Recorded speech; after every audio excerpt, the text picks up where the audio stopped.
Hello students, SKS ई classes में आपका स्वागत है।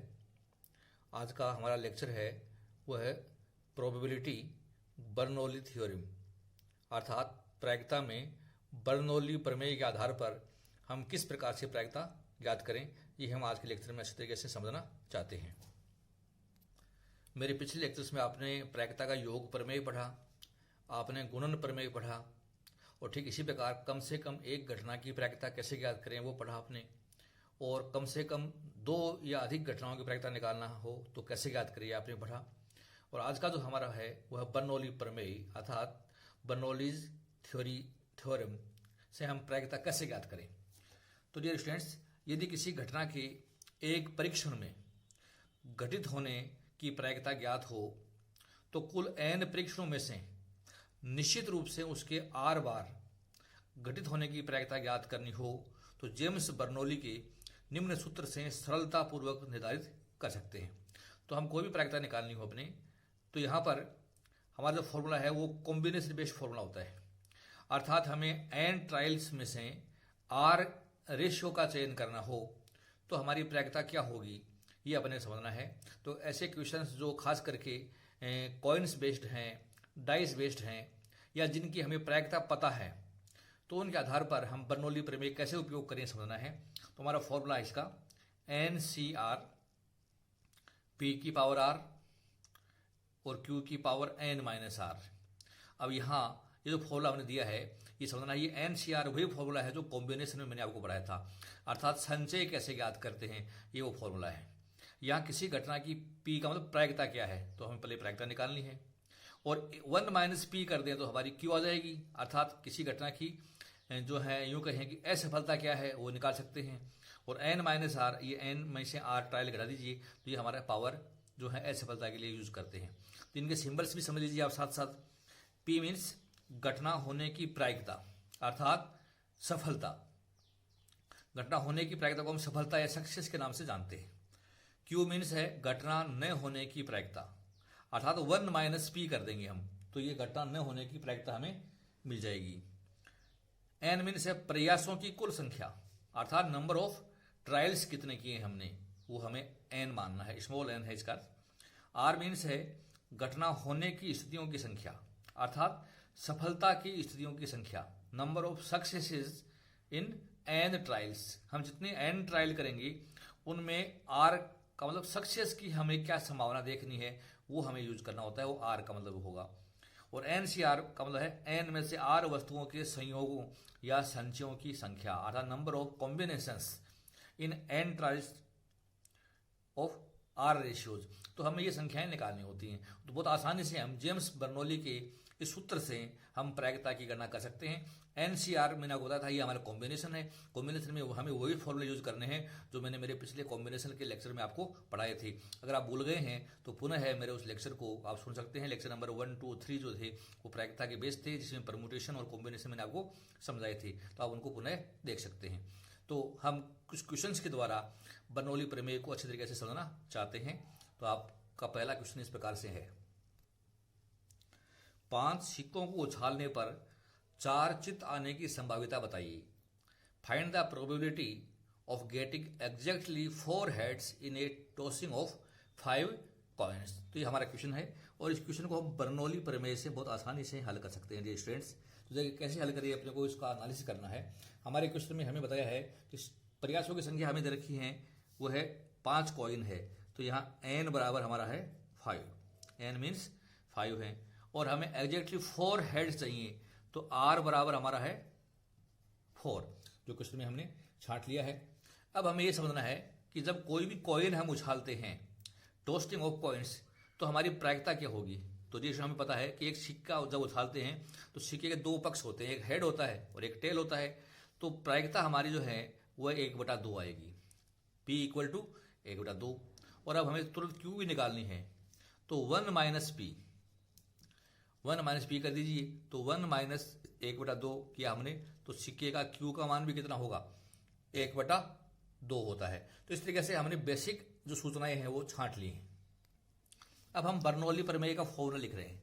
हमारा बर्नौली का फॉर्मूला है NCR पी की पावर आर डॉट क्यू की पावर एन माइनस आर। ये हमारा बर्नौली प्रमेय का फॉर्मूला है जो आपने पढ़ा था।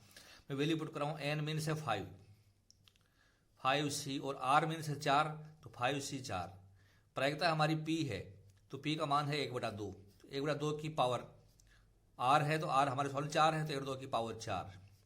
और क्यू का मान भी 1/2 है। और एन माइनस आर, तो आप देख रहे हैं ये एन है और ये आर है, तो 5 में 4 घटा दो, तो ये 5 माइनस 4, तो ये 1 हो गया। तो मैंने इस फॉर्मूले को इस प्रकार से आपके सामने लिख दिया है, ठीक है ना। अब हम इसको सोल्व करना चाहते हैं, तो 5C 4 ये हमारा कॉम्बिनेशन का फॉर्मूला है।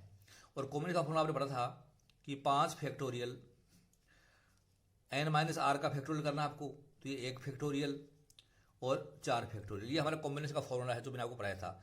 मैं यहाँ फॉर्मूला आपको बता भी दूँ आपको लिखने के लिए। हमारा फॉर्मूला ये था N factorial N minus R का फैक्टोरियल एंड आर फैक्टोरियल। तो इस फॉर्मूले के आधार से ये वैल्यू बन गई हमारी। तो मैं इन वैल्यूज को सोल्व करके बता रहा हूँ आपको। 5 फैक्टोरियल है, नीचे 4 फैक्टोरियल, तो कट गई संख्या है हमारी, ठीक है ना। तो 4 फैक्टोरियल कट गया, एक फैक्टोरियल 1 होता है, तो हमारी ऊपर की वैल्यू 5 आ गई। तो इसको सोल्व करने किया हमने, तो 5 आता है। अब 1/4 की पावर 4 है, सॉरी 1/2 की पावर 4 और फिर 1/2 की पावर 1 है। ये हमें सोल्व करना है। तो देखिए इसको हम करना चाहते हैं, तो 5 तो रहेगा गुना। अब 1/2 की 4 पावर है, तो देखिए आप खोलेंगे इसको 1/2 गुना 1/2 गुना 1/2 गुना 1/2, और ये पावर 1 है तो गुना 1/2। तो इसको आप सोल्व करके देखिए, 5 गुना 1/2 गुना 2 4 8 16 32, तो 5 गुना 1/32 बराबर हो गया 5/32। तो हमारी ये अभिष्ट प्रायिकता आ गई। तो बर्नौली प्रमेय से हमने एन और आर का मान निकाल लिया, प्रायिकता निकाल ली, फिर क्यू निकाल लिया, और फिर हमारे सूत्र में लगाकर हम बहुत आसानी से प्रायिकता ज्ञात करके दिखा सकते हैं। एक क्वेश्चन और ले रहा हूं। 8 सिक्के एक साथ उछाले जाते हैं, निम्न परिणामों की प्रायिकता ज्ञात कीजिए। 1 चित्त पड़े, 6 चित्त पड़े, कोई चित्त नहीं पड़े, सभी चित्त पड़े, कम से कम 6 चित्त पड़े। तो हमें अलग अलग परिस्थितियों में इसको हल करना है। तो बर्नौली प्रमेय से हम इसको हल करना चाहते हैं। मैं पहला नंबर 1 पॉइंट ले रहा हूं, 1 चित्त पड़े। तो हमारा फॉर्मूला ये रहेगा NCR। अब चूंकि हमारा सवाल सिक्के का है, तो सिक्के की प्रायिकता देखनी है, तो P की पावर R Q की पावर N माइनस R, ये तो हमारा फॉर्मूला रहेगा ही रहेगा डियर स्टूडेंट्स। अब यहाँ पर हमारा क्वेश्चन की जो वैल्यू अगर देखें पहले क्वेश्चन में, तो N हमारा है 8 सिक्के हैं, 1 चित्त पड़े, तो R बराबर 1 हो गया। सिक्के की प्रायिकता निकालें तो प्रायिकता 1/2 है, और हम Q निकालें तो Q भी 1/2 होता है। ये बेसिक कंडीशन हर पॉइंट में आपके यही लागू रहेंगी, ये अपने को ध्यान रखना है। तो मैं वैल्यू पुट कर रहा हूं, N हमारे सवाल में 8 है, तो 8C 1, 1/2 की पावर 1 और 1/2 की पावर 1, 8 में से घटा दो 7। तो ये हमारे फर्स्ट पॉइंट का कैलकुलेशन हम इस प्रकार से दिखा सकते हैं। तो 8C 1 ये संचय है। अब संचय को आप हल करें तो हमारा फॉर्मूला हो गया 8 फैक्टोरियल, 8 में से 1 घटा दो आप, तो ये 7 फैक्टोरियल और 1 फैक्टोरियल, ये हमारा रहेगा। और इनटू चिन्ह हमारा, तो ये 1/2 तो है ही, और 1/2 की पावर हम देखें तो 1 पावर तो यहाँ 7 पावर ये है, तो हमारी पावर कुल 8 हो गई है। हम इसको सोल्व करना चाहते हैं, तो 8 फैक्टोरियल 7 फैक्टोरियल, 7 तो कट गया, ये बच गया 8, तो ये तो आया 8 इंटू 1/, और 2 का पावर 8 निकाल लिया तो आया 256। तो हल किया हमने 8/256, और कटते हैं तो काट दो इनको आप, तो ये कट रहे हैं, तो देखिए आप 8 और 2 में काटे हैं, तो 8 3 24, 1 8 2 16 कट रहे हैं ये, तो ये संख्या हुई 1/32। तो 32 में से एक चांस है, अगर आप 8 सिक्के उछालोगे एक साथ और एक हेड आए, इसकी संभावना 32 चांस में से केवल 1 के बराबर होगी। तो ये हमारा पहला पॉइंट था। हम लेते हैं सेकंड पॉइंट। सेकंड में 6 चित्त पड़े, तो हमारा फॉर्मूला हो गया 8C 6। प्रायिकता हमारी पता है कि 1/2 है सिक्के की, तो 1/2 की पावर 6, और Q भी 1/2 है, तो 8 में से गया 6, तो ये 2। इसको हल कर लीजिए, 8C 6 हल करें तो 8 फैक्टोरियल, 8 में 6 घटा दिया हमने, तो 2 फैक्टोरियल, ये आया 6 फैक्टोरियल, इंटू 1/2 की पावर 6, तो ये है 2 ये है, तो 1/2 की पावर 8 हो गई। इसको हल कर लीजिए, तो 8 फैक्टोरियल हम जब हल करें तो 8 गुणा 7, 6 फैक्टोरियल कट चुका हमारा, और 2 फैक्टोरियल का हमने भाग दे दिया, गुणा 1/2 की पावर 8। हल कर लीजिए, 2 और 8 कट गए 4 से, तो ये हो गया 28। तो हमारी संख्या आई 28 गुणा 1/256, तो ये आया 28/256, और काट दिया हमने इनको, तो 7/64 ये हमारी संख्याएं आ गई। तो इस तरीके से 4 से कटे थे 64, 128 हो गया, तो ये हमारी अभिष्ट प्रायिकता आ गई। ये फर्स्ट पॉइंट की आ गई, ये सेकंड पॉइंट की आ गई। अब देखिए कि थर्ड पॉइंट में हम आना चाह रहे हैं। पॉइंट नंबर 3, कोई चित नहीं पड़े, अर्थात 8 सिक्के उछालें और 8C0 कोई भी चित नहीं आए, तो ये हल करना है। तो 8C0 को जब हम हल करें तो 8C0, अब 0 की प्रायिकता आपको पता है, तो 0 1/2 की पावर 0, और यहाँ पर 1/2 की पावर 8 में से 0 गया 8, ये मान आपका आएगा।